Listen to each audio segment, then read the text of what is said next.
When professional musicians leave the spotlight, it turns out that saving lives, selling houses, and growing giant pumpkins are sometimes preferable to the roar of the crowd. With a sound right in the middle of jangly 80s college rock and 90s grunge, Buffalo Tom were right in the thick of the alternative rock revolution. Formed in Boston by singer and guitarist Bill Janovitz, the band released 6 albums during their 90s heyday and scored plenty of radio and MTV airplay with their 1993 hit Soda Jerk. After 13 years of active recording and touring with Buffalo Tom, Janovitz decided to turn the band into a part-time affair in 1999. He still writes and records music, both with Buffalo Tom and on his own, but since 2001, he's devoted most of his professional energy to real estate.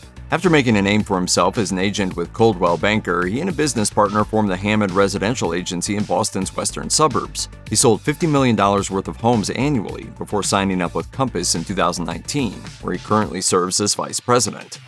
Soon, he was the guy for Boston area mid-century modern homes. It's a bit of its own brand, but I have such a passion for it. David Lowery fronted the college rock band Camper Van Beethoven throughout the 80s. They built up a cult audience with original singles like Take the Skinheads Bowling and covers such as their take on Status Quo's Pictures of Matchstick Men. Immediately after breaking up the group in 1990, Lowery and guitarist Johnny Hickman started the band Cracker, which was all over rock radio in the coming years. Lowery's compositions rocked a little harder but kept up the lyrical agility and dark humor, as heard in hits like Teen Angst and Low. There was always a wry and sociological bent to Lowery's music, so it seems like a natural progression that he eventually wound up in academia. In 2018, he earned a doctorate in higher education at the University of Georgia. Shortly thereafter, he joined the faculty there at the Terry College of Business. He's now a senior lecturer teaching courses about the music industry. Mark Arm was a crucial figure in the grunge rock scene before the Seattle-based movement even had a name. In the mid-80s, the singer and guitarist played in Green River, and after they broke up, some of its members went on to form Pearl Jam, while Arm proceeded to front Mudhoney. Their self-titled debut album and its follow-up, Every Good Boy Deserves Fudge, laid the groundwork for 90s alternative rock. Mudhoney's first 2 albums came out on Sub Pop, a small Seattle record label that was most associated with grunge. Sub Pop remains an independent rock imprint to this day, and Arm still works there. After toiling at a comic book company's mail-order fulfillment facility in the early 2000s, he joined Sub Pop doing the same thing, which he had previously done on a volunteer basis in the 80s and 90s. The label still sells its catalogs of recordings directly to the public through a mail-order program, and Arm now manages the warehouse where all that happens. A hard rock band with a sense of humor and a flair for the weird, Faith No More rapidly veered between metal and alternative. Always present in the band's albums during the 80s was the loud and shredding guitar work of original member Jim Martin, including on their hits We Care a Lot and Epic. But then following the release of the band's 4th album, Angel Dust, in 1992, Martin left the band. As he later explained to a fan site in 2012, "My departure from FNM in 1993 was controversial. I left while the band was still at the peak of its success." Martin went on to buy a large swath of land in Castro Valley, California, near where he grew up, and started farming the rural area. He grows peas on a subsistence basis, as well as pumpkins for more commercial pursuits. His gourds are actually some of the biggest in the state and the country, and he's participated in numerous festivals. He even won one in Santa Rosa, California, with a 1,087-pounder he grew on his small farm. Pumpkin farming occupies 6 months out of Martin's year, while the rest is spent working in his family business, a property management company. By the time that No Doubt was one of the most popular rock bands in the mid-90s, they'd already been kicking around Southern California for a decade. Singer John Spence assembled the first incarnation of the band, which included Eric Stefani on keyboards and his younger sister Gwen as the second vocalist. Spence died tragically young in 1987, pushing Gwen to the forefront and Eric into the roles of primary songwriter and arranger. He wrote most of the material on the band's self-titled 1992 debut album and contributed heavily to their commercial breakthrough, 1995's Tragic Kingdom. But then, after a grueling 2.5-year recording process, Eric left No Doubt just before they found fame and fortune. He didn't regret it though, as he wanted to pursue his first artistic passion. As he told the Los Angeles Times in 1996, "I wanted to go back to drawing, and all the musical juices were sucked out of me at that point. I was messed up inside. I was troubled. I didn't know what direction to go." So Stefani sporadically worked at animation houses on projects like Mighty Mouse: The New Adventures, A Pup Named Scooby-Doo, and 2 early 90s Bart Simpson music videos. He ended up being hired onto The Simpsons as a staff artist and animator. He remained there until 1998 before taking a job in the animation department at Rugrats. Jamie Walters could sing as well as act, which led him to being cast as aspiring musician Alex O'Brien, lead singer of a garage band called The Heights on Fox's 1992 primetime soap opera of the same name. The fake band's best song, How Do You Talk to an Angel, served as the show's theme song, and it was recorded by studio musicians backing up Walters. It hit #1 on the pop chart just days before The Heights was canceled. 2 years later, Walters joined the cast of another teen show, Beverly Hills 90210, which helped his power ballad Hold On hit number 16 on the Billboard Hot 100. After Walters' next single, Why, failed to make much of an impression, the acting gigs also became increasingly harder to come by. In 2002, he decided to quit music and TV to pursue his childhood dream of being a firefighter and paramedic with the Los Angeles City Fire Department. And I know that my kids really, they look up to me for this job. The superhero comedy The Greatest American Hero ran for 3 seasons on ABC in the early 80s, and the most memorable part was its theme song. It was written by prolific television composer Mike Post and sung by Joey Scarbury, the latter having been plucked out of working obscurity as a session and backing vocalist. Scarbury was also enlisted to sing other mood-setting songs for the show, but by 1984 his recording career had come to a quiet end. He at least walked away with an income source, however inconsistent. As he told Noble Mania in 2014, "I made the money back 100-fold in residuals and royalties. I'll go a year and make $3,000, and the next year tens of thousands." Those royalties aren't enough to get by on their own, so Scarbury also has a day job in car sales. After stints selling Hondas and Jeeps in Southern California, he was managing a Lexus dealership by June 2013. Then, in 2017, he became a broker at a dealership company called True Blue Sales and Leasing. Metal band Queensryche hit it big by incorporating the hard and modern rock sounds of their Seattle contemporaries in the 80s and 90s, with the freewheeling vibes and storytelling elements of the 70s. In their early years, the band was largely the vehicle for the creative whims of founding guitarist Chris DeGarmo, who took the lead on their massive 1991 hit single Silent Lucidity. By 1997, Queensryche's profile had dimmed somewhat, and DeGarmo felt that it was time to move on from the music industry. He had a couple of kids, learned how to fly airplanes, got his pilot's license, and then landed a job with a private air travel service. While he occasionally still makes music with his daughter, DeGarmo now primarily works in the business aviation industry. The UK music scene in the 90s was dominated by Britpop, as bands combined 60s rock hooks with contemporary alternative trappings. The most successful bands of this era were easily Oasis and Blur. The latter featured Alex James on the bass, who played on 10 Blur studio albums until the band went on a long hiatus beginning in 2015. James then involved himself with a number of other pursuits. He started an annual food and music festival called The Big Festival, wrote a book, and moved with his wife and 5 children to a 200-acre farm in the village of Kingham. It's not just some big plot of land. Instead, it's an active dairy farm where James gets the raw ingredients to make his own line of artisan cheeses. He actually became a cheesemaker while Blur was still active, and that job is now his primary occupation. All I think about is cheese and children these days. The teen pop era of the late 90s and early 2000s made superstars out of just a few performers, particularly Britney Spears and Christina Aguilera. Record labels were pushing many other similar acts at the time, including Willa Ford. In 2001, Atlantic released her one and only album, Willa Was Here, which featured the single I Wanna Be Bad. It was a decent hit, but Ford would never make it back onto the pop charts. Due to a series of circumstances far outside of her control, she would be out of the music industry entirely within a couple of years. Ford's next single was released on September 11, 2001, and obviously it got utterly lost because of a few things that happened that day. Atlantic never released Ford's completed next record, and she never recorded another one either. She attempted to pivot to acting with roles on a few TV shows and a remake of Friday the 13th, and she also posed for Playboy. She eventually walked away from entertainment and followed her passion for interior design by founding the home design firm W. Ford Interiors. As she noted to Billboard in 2017, "I'm just a creative human. If I'm not creating, I'm dying." With acting and music, there was always a gatekeeper. And by starting my own business and being an entrepreneur, I was now my own gatekeeper.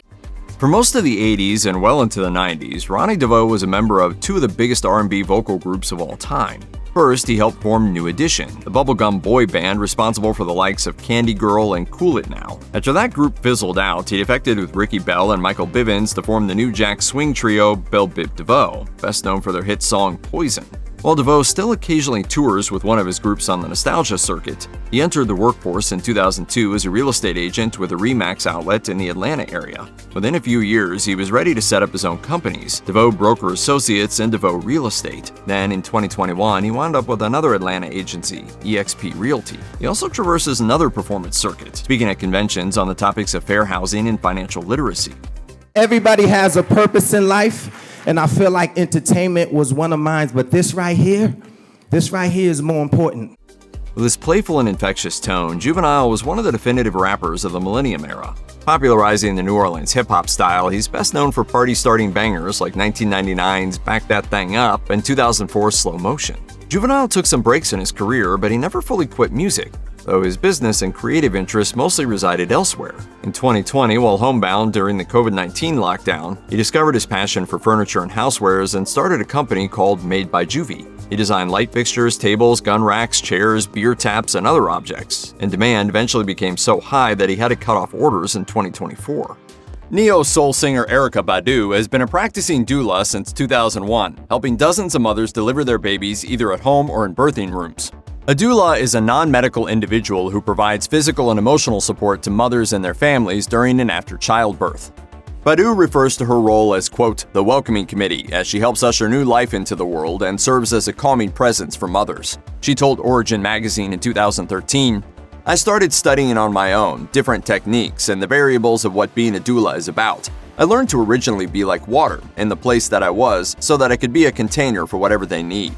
I love being of service in that way. Badu estimates she has helped bring more than 40 babies into the world, and she keeps up with all of them. She also spends time in hospice centers, sitting at the bedsides of and providing comfort to those who are close to death, as she works for people's spirits to be at peace. In the 70s, Al Green was one of the most popular singers in the country. Hits like Let's Stay Together and Love and Happiness made him a household name, and virtually anything he wanted, like women, drugs, and other indulgences, was his for the asking. But fame and fortune weren't making him happy. He began to revisit his Christian faith to find some meaning in it all. Then, on one tragic afternoon, he was taking a bath when his girlfriend rushed into the bathroom and dumped scalding hot grits on him, leaving him severely burned. She then retreated to another room and killed herself with one of his guns. Green then retreated somewhat from the limelight, becoming an ordained minister and releasing a handful of secular records before abandoning popular music in favor of gospel for nearly a decade. In December 1976, he opened the Full Gospel Tabernacle Church in Memphis, and he has preached there most Sundays ever since. Often, regular church members have to share the pews with visitors who come for the experience of seeing Green preach. In 2016, he told the Houston TV station KHOU, "You might have to come on your vacation. We get a lot of that. Well, we say while you're here, why don't we do a little bit of Amazing Grace? It may help you along your way." In 1991, David Kelly was opening shows for national acts like A Tribe Called Quest and Arrested Development.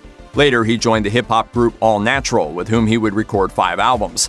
And in 2010, he made a solo album, Polymath, which the Chicago Tribune named Independent Album of the Year. He went by the stage name Capital D, aka Cap D. A native of Chicago, he made the change from full-time rapper to part-time rapper and full-time University of Illinois law school student after getting married in 2000. After graduating, he joined a prestigious Chicago law firm, and 2 years after that, he joined the Warriors. In 2018, he told the legal blog Above the Law, "I always try to be more thoughtful than your typical rapper. Political stuff, racial issues, just the image people have of the black man or black people. I wanted to attack that. The image that black people have of themselves, I wanted to attack that." Kelly still dabbles in rap, but these days it's more of a hobby or a way to surprise new Warriors players who don't believe that their lawyer can spit a verse or that he once judged Eminem in a rap competition. And he's still putting out tracks, and it's great stuff.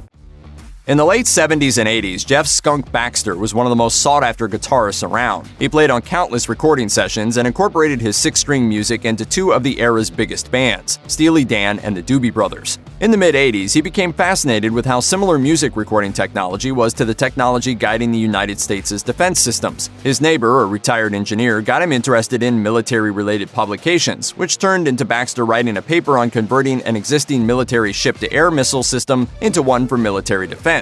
He didn't know it at the time, but his second career as a defense consultant had just begun. I started having a great music career and then started doing things for the U.S. government. Baxter has gone on to expand his knowledge into areas of counterterrorism, and he's regularly called upon to play the role of an enemy force in defense strategy war games. In these scenarios, he's known for his creativity and tactics that very closely resemble those in which enemies might engage. In 2005, he confessed to the Pittsburgh Post-Gazette, "I'm told I make a very good bad guy." Terry Chimes was a founding member of the great British punk band The Clash. He drummed on their universally acclaimed 1977 debut album, providing the rhythm and propulsion for songs like White Riot and Career Opportunities. He left after that record, but then he returned in 1982 to see the band through its greatest commercial moments. After leaving The Clash yet again, he drummed for bands as diverse as glam rockers Hanoi Rocks and metal icons Black Sabbath before giving up music as a full-time occupation. Chimes turned to healthcare, becoming a chiropractor in 1993 and going on to open 5 clinics in London. He estimates that he's provided patients with more than 250,000 treatments. He's an outspoken advocate for overall health and wellness, giving lectures and supporting charities that are likewise inclined. He told the BBC in 2006, "People say, how can you prefer treating patients to being on stage in front of 100,000 people? But if you can get someone healthy, there's a satisfaction in that which is much more profound."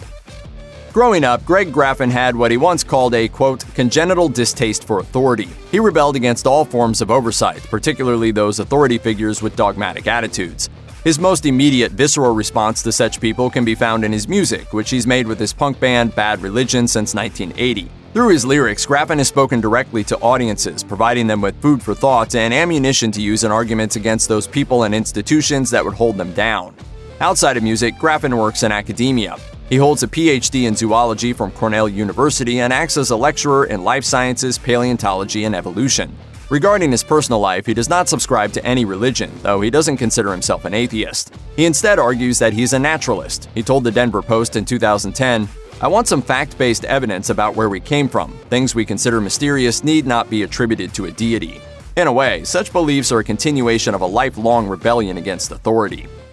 And today, at punk rock shows, you see just as many students as you do music fans. Many of them, like myself, are both.